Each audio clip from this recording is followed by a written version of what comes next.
Hello and welcome to Rule of Three's video review for Ni No Kuni, The Wrath of the White Witch by Level 5 in Studio Ghibli.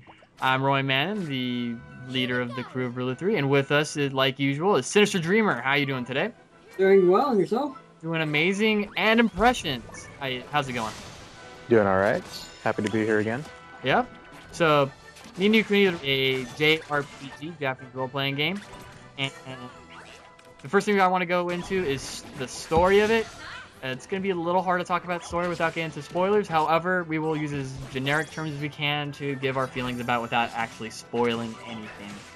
So, give us props if we're able to do that. If we do spoil something, you can shout at us and just go like la la la la la. But we will try not to spoil. Anyway, Ni No Kuni takes place in two worlds. There's the, I guess, our world and the world of the fairies and all the mystical people meet. The game sets itself up as you play as the character Oliver, who has something really bad happen to him, and then he has to travel to this world in an attempt to fix it. There's a lot of other stuff, but like I said, I'm not spoiling anything. Personally, the story's a little generic, but it's still good. I still am enjoying the story. It is very well told, and I like the characters. Synyster, how about you? Story for me, it really was well set out, and I actually did enjoy how it has been rolling, so it's actually quite enjoyable. Impressions? Again, without giving away the major plot points, it's very much a down the rabbit hole, just go with it kind of feel so far. You end up getting drawn into this mystical world because of the circumstances, and you end up having to be a wizard. And why wouldn't anybody be happy with that? So. Yeah, you're a 12-year-old kid who gets to be a wizard. He's 10. You know? Yeah. I don't think it actually tells his age. He's just 10 or 12 or something like that. I'd say 10. It's always younger. I'd say 10. They're just nowhere near puberty. So. But yeah, no, it's a very enjoyable story. And I like the characters. Just the people they put into the world they did a very good job to make this really original in terms of their characters. And as generic story it's still good. You guys want to say anything on that? Yeah, just the characters and the story fit really well, and honestly, for something that is an RPG game for me, has actually really caught my attention. Impressions?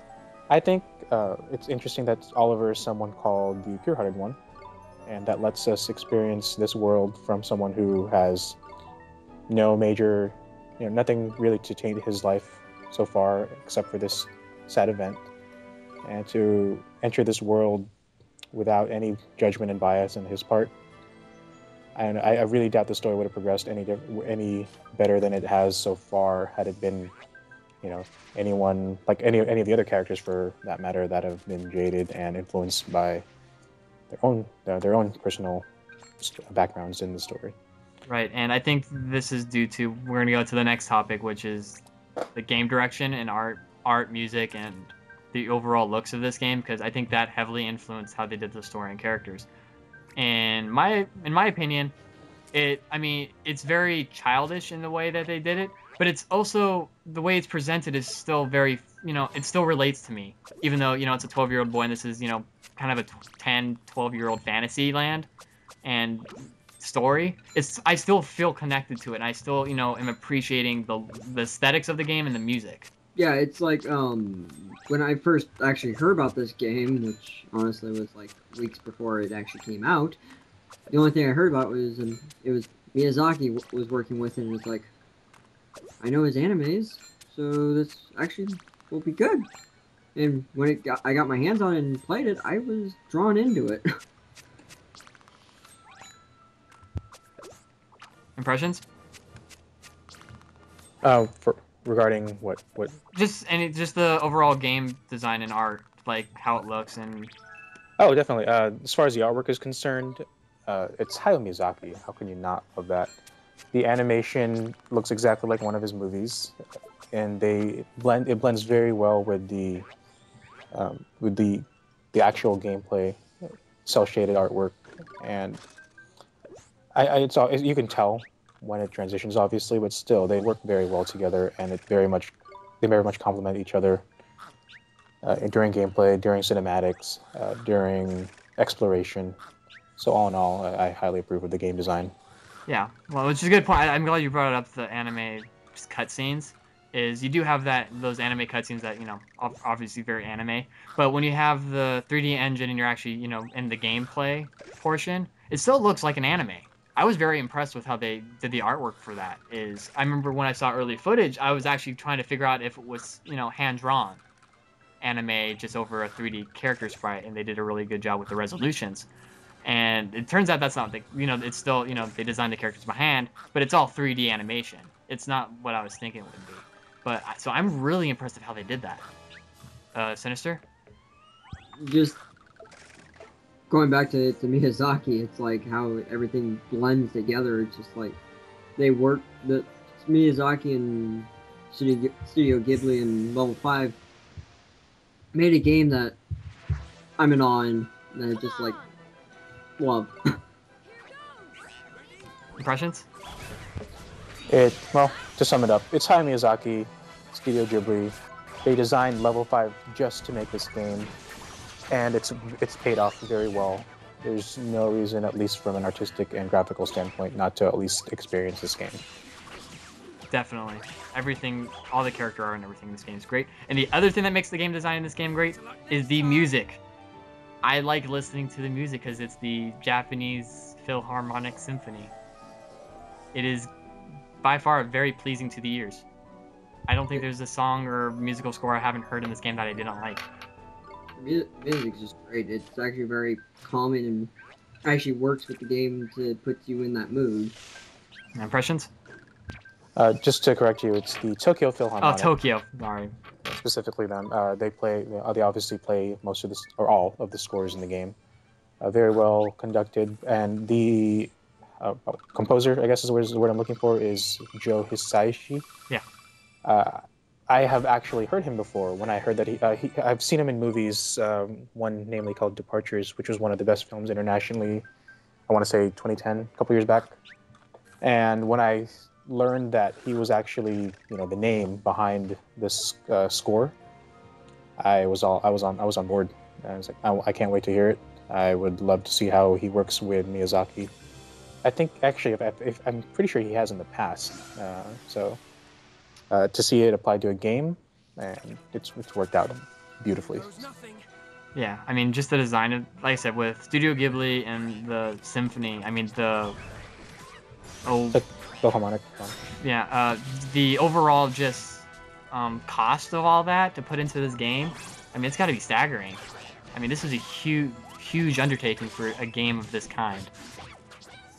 I mean, JRPGs have been going, you know, they've been kind of slowly going downhill in my opinion. And to put this much, like, effort and production value, which is actually the word I was looking for earlier, it's amazing what they did with it. In this economy, in this... Well, just everything that, you know, like I said, with the genre kind of going a little down with, you know, people not really getting into the Final Fantasies as much and kind of complaining about that, and, you know, Western RPGs kind of taking over that space. It's just, I think this is one of those games that, you know, just from a design point, you know, JRPGs should be looking at this one as what they need to be doing. Well, you guys have been talking about it a lot, as it's been very traditional as far as RPGs are concerned. I myself not being very experienced in them. The few that I have played are some of the older ones, and I can see some of the similarities creeping up on it. So it looks very, you know, it plays very well. You know, the classics can't beat the classics. Yeah. All right, so since we kind of started talking about it, I want to go into the gameplay aspects of this. Specifically, we're going to be talking about the combat, some of the minor systems that come across, the familiar system, and traveling the world. So we'll start off with the combat, because that's always usually the most important part of any game, in my opinion, is how you do your encounters and fighting. This game's weird. It's a weird, because I've never seen anything like it, but I have. I just don't know why. It seems familiar, but not. Because how combat works is you have kind of chat bubbles over who you're controlling's head, and it tells you what attacks. You have like attack, defense, and spells, items, and whatever. And you use either the directional pad or the R2, L2, and you flip through it, you click it, they'll go over and do that. There's a little timer that will show up, and for that timer, they'll do that attack or defend for that long. And it's kind of a mixture between like real-time fighting and turn-based, and it's a different kind of take on it, and I kind of enjoyed it because it was a little bit more strategic in how you did it. Well, it's similar to Kingdom Hearts. You go in, you attack, the enemy is attacking you at the same time, and the only difference is it has a time bubble of, okay, well, you have a time limit of what your enemies, how many attacks can get in for that time for that attack, and then you're back to facing off again. Well, it's not only that, but if you cancel out of an attack or defend, those go on cooldown. You can't use them until the timer is completely done for that attack, so that's why it kind of throws in that turn-based system. So, like, say you're attacking, and then, you know, he's going to pull off some super move that you got to defend, you cancel an attack to go to defend, you know, you can't attack until your timer's done. Birth by Sleep is kind of like that. Yeah, I think that's close to what I think it was. You use an attack, but if you back out, it goes down to a cooldown. It's basically like Birth by Sleep on the PSP. Yeah, I think that's probably the closest thing I could equate to. It's still a little different, but that's kind of the closest thing. Impressions, your take on it? It is very reminiscent of turn-based, except you can run around. Rather than turns, it's based on the timer that you guys have been talking about. And I'm still trying to get a handle on it, but so far I don't see wherever it is I position myself and then attacking affecting it so much. But it definitely does play a role defensively. You can, as long as it's not a magic attack, obviously, you can pretty much evade most of the melees. And I like having that option. It makes it a little more. It puts me more involved rather than just sitting there waiting for meters to run down and attacking with the corresponding character, which is something I've always disliked about RPGs. So the fact that they did this actually, you know, gets my stamp of approval for this game. Right. And the other thing with combat is you can fight with Oliver and the rest of the group that you get later, but you don't really fight with them. You fight with their familiars that you collect, and we'll talk about that in a little bit. And you have each character that you eventually gets can have up to 3 on them, and you can switch between them. But they can only be out for so long before you're forced to switch.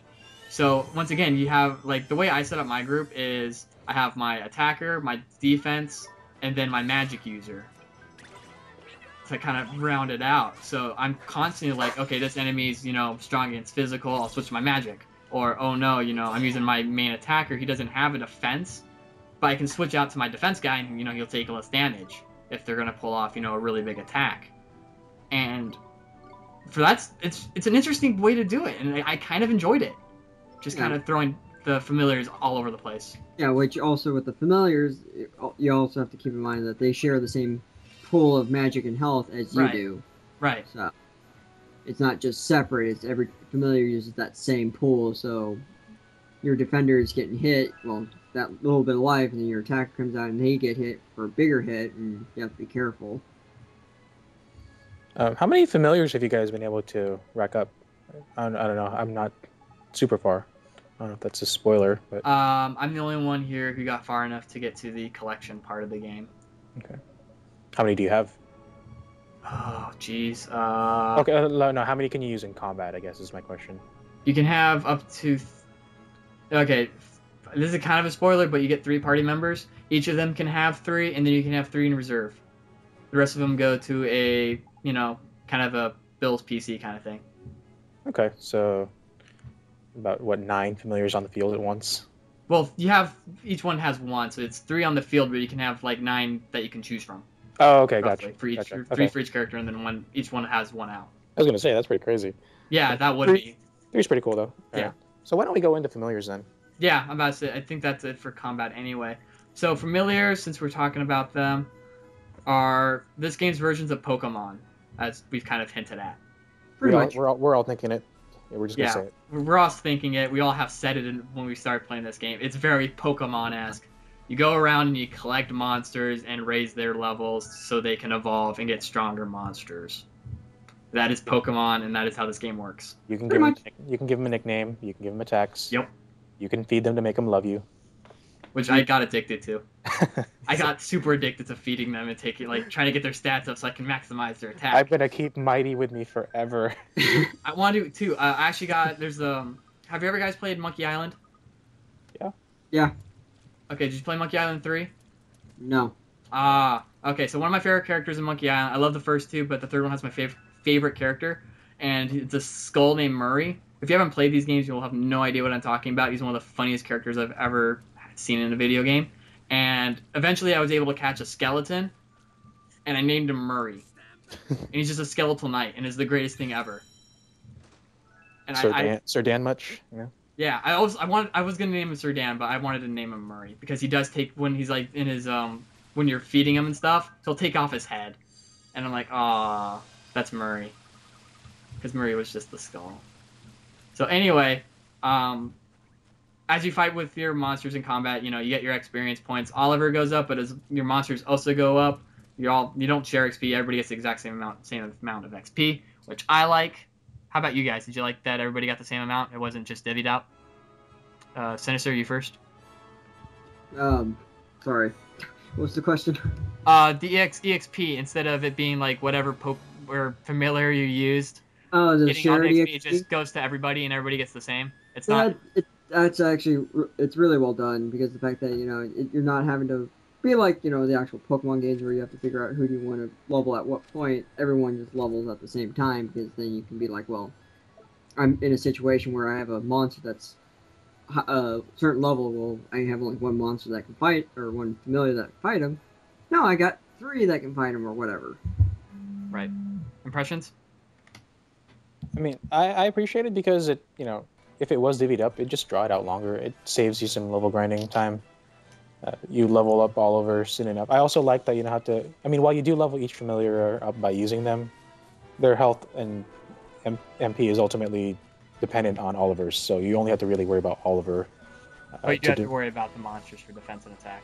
Yes, but I mean, since the familiar use your MP and HP anyways, yeah, you don't have to worry about... I mean, I haven't had to worry about how high theirs is, you know? Yeah, you don't really, like, as long as they're HP and stuff, it's... Again, I wasn't sure if it was just something I hadn't gotten to, or if there's a... Okay, then go on. Okay, so anyway, the other thing with familiars you can do is, we said it, is you can feed them, and depending on what food you give, raises their stats, and gives them more, you know, the ability to hold more attacks. rare candy. It's not rare candy, you don't instantly level up. No, I'm just kidding. Anyway. Feels like it, though. Go on. Yeah, it does. As well as when they hit a certain level, you can feed them an item, which allows them to evolve. Just like in well, not exactly like Pokemon, but it allows them to evolve into a stronger monster like Pokemon. I like this system.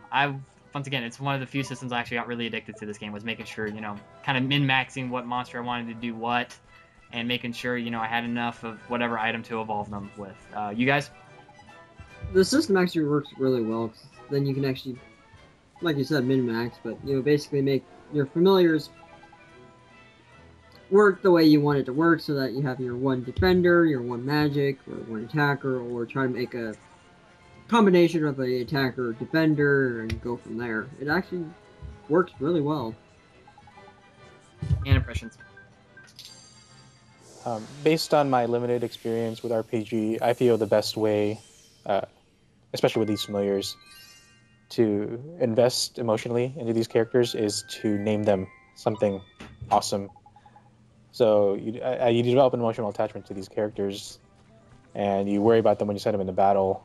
That's happened to me in several RPGs in the past, and once I'm beyond the 2 that I have, or the one that I have currently, to what, 2 or 3, or even the whole collection ultimately, I can see myself, you know, worrying whether this person will survive, or whether they'll, you know, like, no, don't kill my Pokemon. Yeah, you get attached to these guys. You do get attached to the familiars. Like I said, I'm in love with Murray and the first one you get. Because you spend so much time feeding and caring for them. I mean, it's the natural response to have when you throw them into battle like that. So that's a nice little, you know, heartstrings tug that this game will give you. It also helps that they're really, really cute and cuddly. Yes, especially like when you go to feed them. It's like when I fed Mighty for the first time. It was just like, oh, that is so adorable. Yes, this game overflows in cute factor. If there's any women listening or any guys with wives, you'll like it for that. Alright, so the next thing I want to go into is an addition to this game that I feel needs to be brought up, because I haven't seen this in an RPG in a long time. And that's traveling a world map. And by world map, I mean you have a huge world map you can walk around. not an overview map where you click where you want to go and then it loads up, that area map. None of that fast travel nonsense. Yeah, none of that. It's not An actual, let's explore and see the beauty of what, these game designers have put in, not just, oh, look at this map of, the area. Let's explore! Yeah. I, for one, got really excited about that, and as soon as I got to the world map, I was like, I miss this so much. And I've tried to explore every nook and cranny of the map that I can. Because we'll talk about it a little bit, but I try to find everything on it.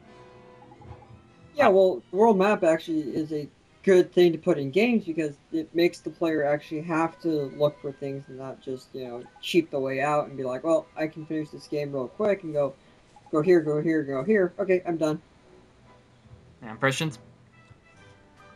Yeah, the only other games I really played with a world map like this recently was the original Final Fantasy, which I have on my phone. And you do explore the world map there, and you really have no say in when you encounter the baddies. I very much like the 180 that I'm experiencing with this world map because it's gone from the most basic in Final Fantasy to a lush and dynamic map as we find here in Ni No Kuni.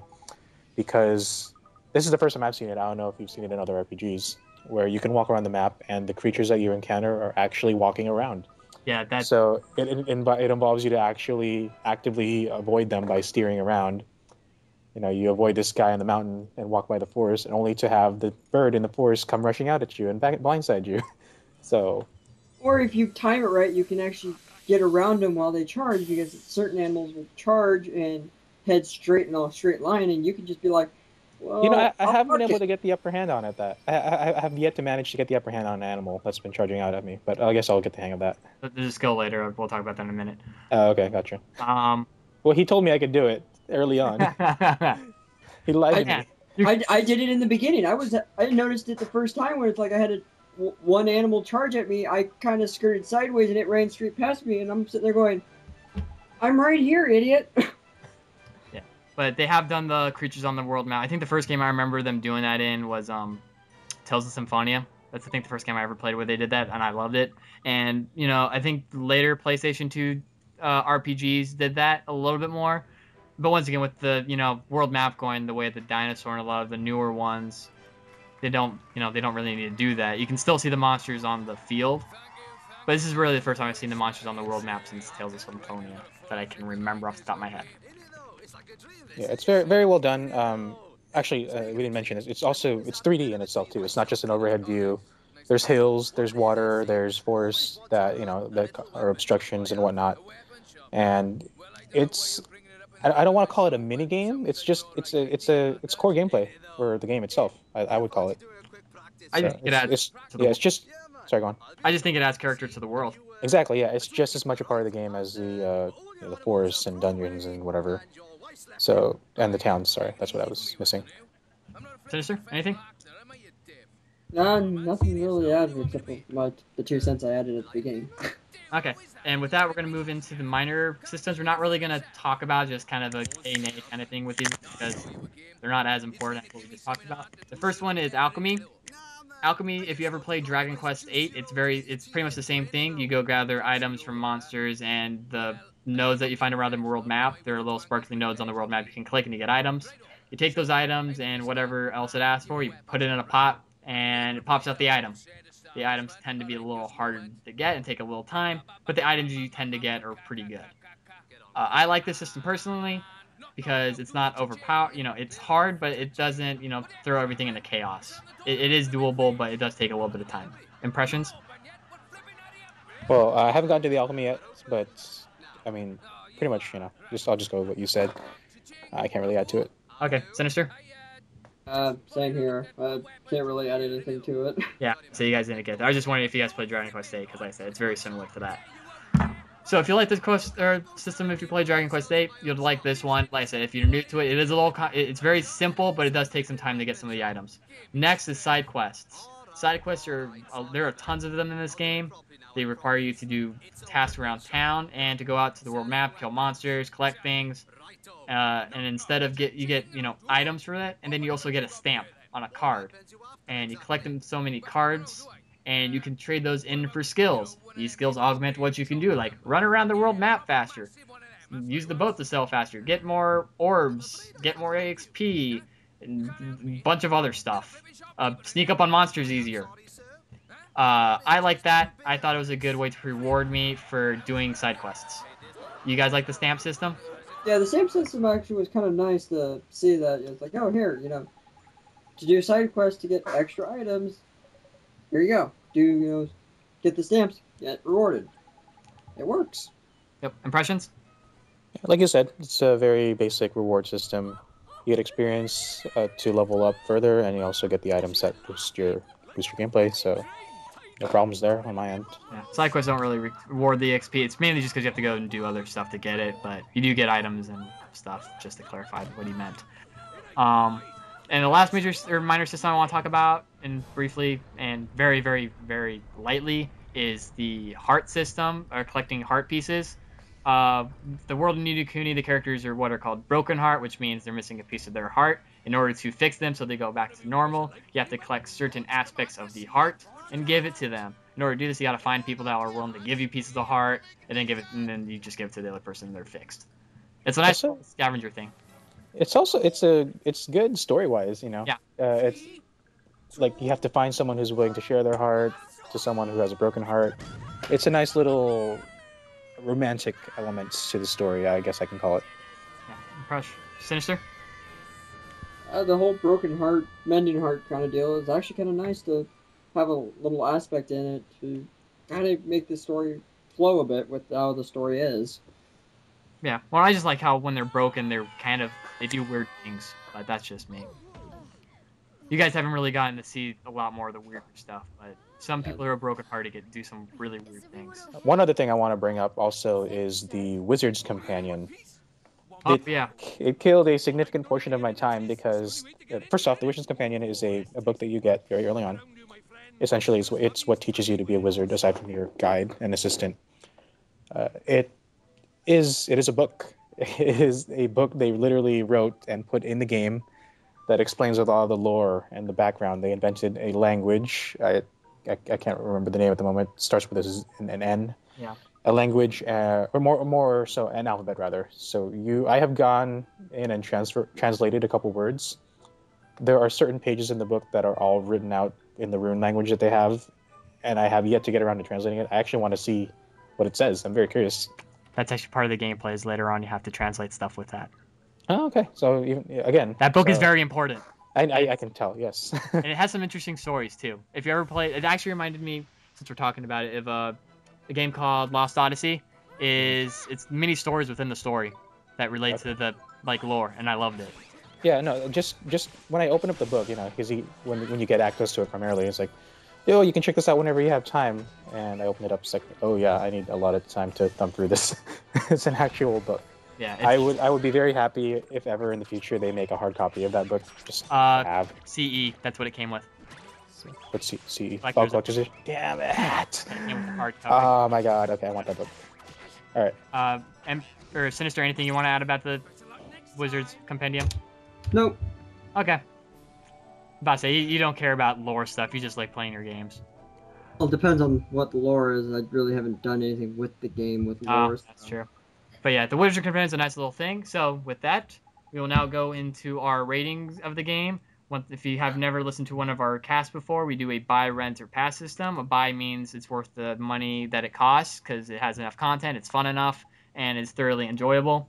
Rent means it's just go rent it, beat it. You don't really need any. That's all you really need to do with the game, and it doesn't.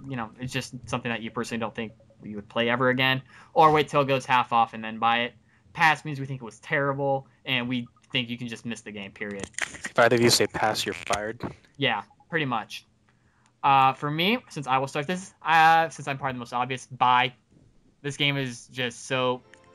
This is what JRPG should be, in my opinion. I do like some of the newer ones, some of the things they did, but this is really like what I want in a game, in an RPG. It has everything I want.